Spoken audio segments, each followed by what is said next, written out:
12-year-old Dawn Wiener is an unpopular and shy girl. She even struggles to find a free seat in the school cafeteria. Eventually she sits next to a sullen girl and politely wishes her bon appetit, only to be told the girl just threw up on someone. Moments later, a few girls from the support group come over and ask Dawn if she's a lesbian. "Hi, Dawn. Sorry to bother you, but we were just wondering, are you a lesbian?" The mean girl in black confirms this, claiming Dawn had just hit on her. Dawn's locker is the only one covered in hateful messages. She witnesses 3 bullies picking on a boy with glasses and decides to stand up for him. No, say it. Say it. But instead of thanking her, they call her a dog and an ugly girl. And even the boy she defended joins in and calls her a dog. Give me a lone wiener dog. At home, Dawn has a younger sister named Missy, the family's clear favorite, and an older brother, Mark, a nerd who plays in a garage band with his friends. Unfortunately, they sound terrible. Missy constantly gets on Dawn's nerves. When Dawn calls her a lesbian in frustration, Missy immediately tattles to their mother. Their mother punishes Dawn and sends her to her room, while Missy gets to enjoy the prime spot in front of the TV. At school, the main bully, Brandon, boldly cheats off Dawn during a test when she raises her hand to report it. Mrs. Grissom. Yes, Dawn, Brandon's trying to copy my answers.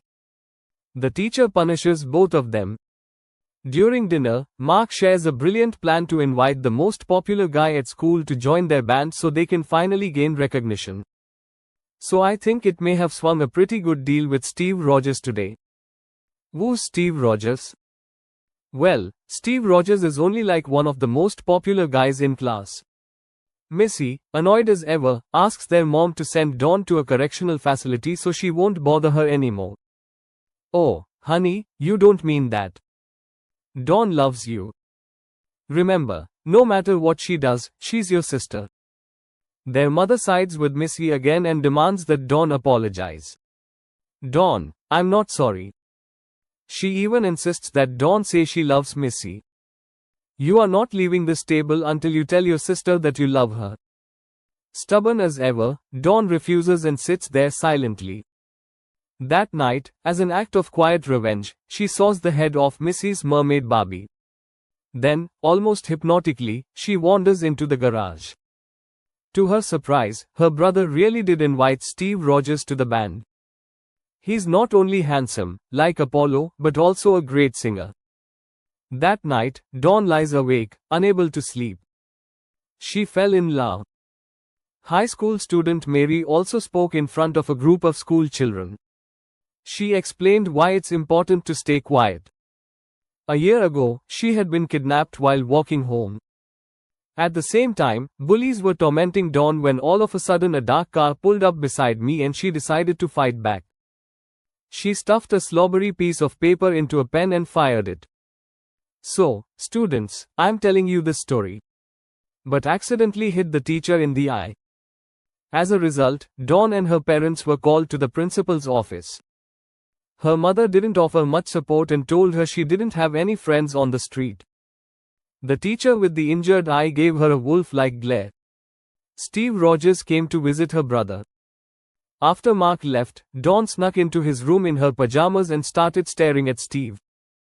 They bonded over how much they both hated school. I hated it. Oh, God, me too.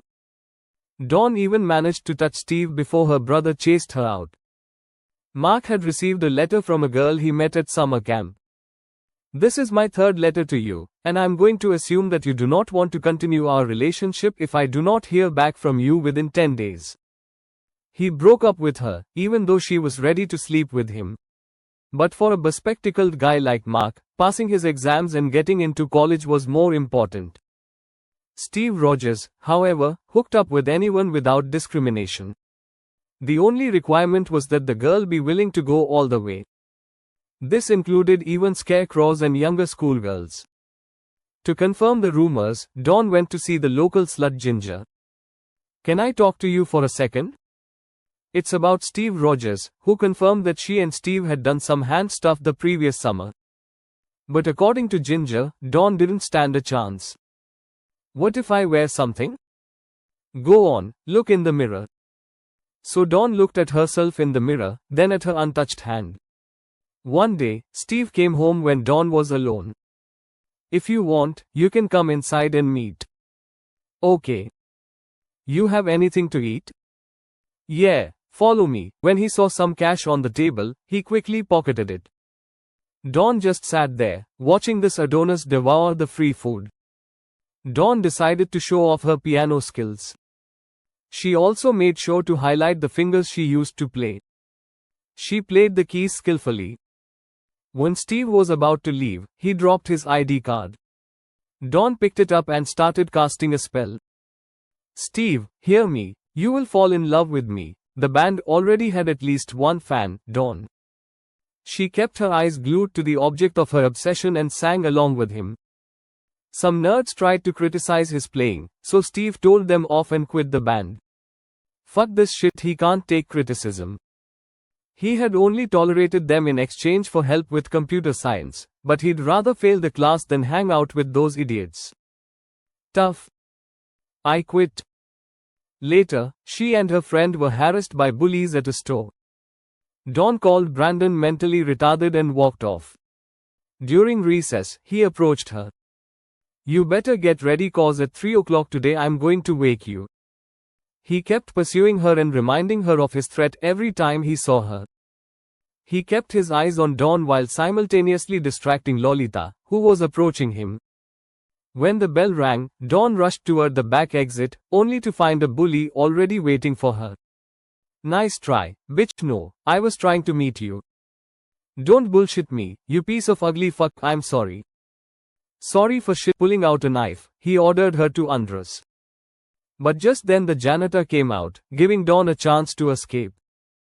At home, her mom cheerfully announced that they were throwing a party to celebrate their 20th wedding anniversary. It would be held in the backyard, which meant they'd need to tear down Dawn's little shack. Later, Brandon called and threatened to carry out his promises the next day at the same time and place. He warned that Dawn had better show up alone or things would be worse. Dawn complied. Brandon led her at knife point to an abandoned barn. Trying to make the best of it, Dawn decided to lie down. She declined his offer of a cigarette. They started talking and Brandon revealed that he had a mentally challenged brother named Tommy. You know, I've got a brother. No, I never knew him. That, he said, was why he sometimes lost his temper. Dawn approached him and out of nowhere, the bully kissed her on the lips. Then he said it was getting late and he didn't have time to do what he'd brought her there for. Nah, there's not enough time. Thanks, Brandon. Brandon warned her not to tell anyone what had happened. At home, her mom was disappointed in her children. Steve Rogers had left Mark's band, and he was the only good part of it. Now the band wouldn't be playing at the anniversary party. Meanwhile, Dawn still hadn't cleaned up the junk in the backyard, which she called her little house, and she had no intention of doing it. As punishment, her mom served chocolate cake to everyone except Dawn. Mark even offered Steve $200 to play at the party. That meant Dawn would once again get a chance to admire the boy she loved. As soon as I make enough money, I'm moving into the city. This time, Dawn refused to leave Mark's room. Putlotti told the kid to cool down, and Mark quietly sat on a chair, staring at his monitor. Over the loudspeaker, the principal announced that drugs had been found in the restroom. Whoever they belonged to would be expelled once identified. The popular girl, Cookie, reminded everyone about her upcoming birthday party.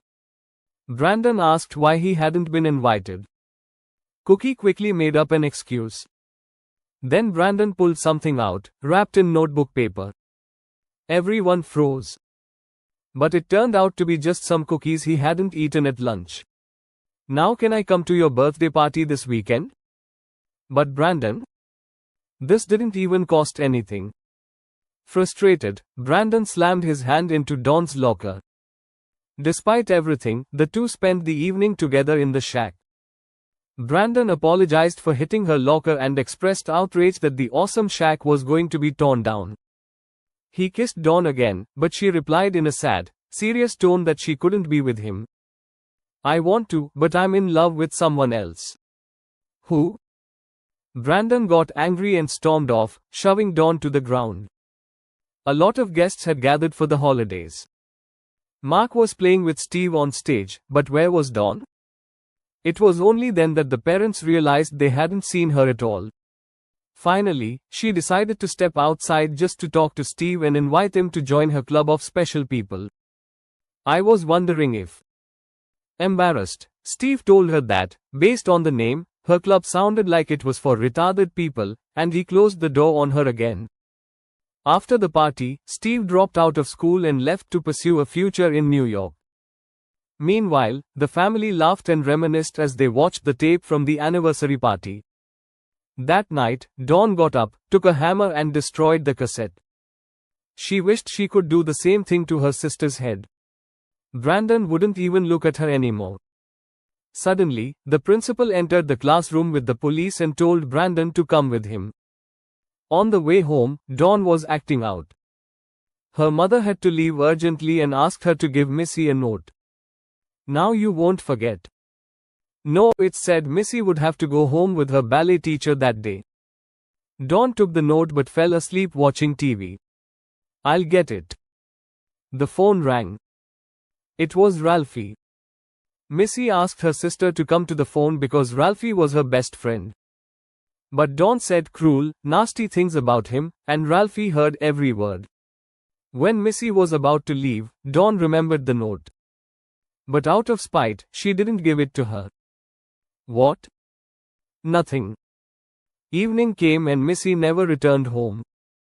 She wasn't found the next day either. Dawn didn't go to school. Her mother was terrified, fearing Dawn might be kidnapped too. Their dad was overwhelmed with worry. Dawn tried to comfort him, saying that if Missy was never found, he still had her and Mark. Later, Dawn went to see Brandon. His father, Tommy, met her at the door. Although rude and reluctant, he let her inside to say goodbye.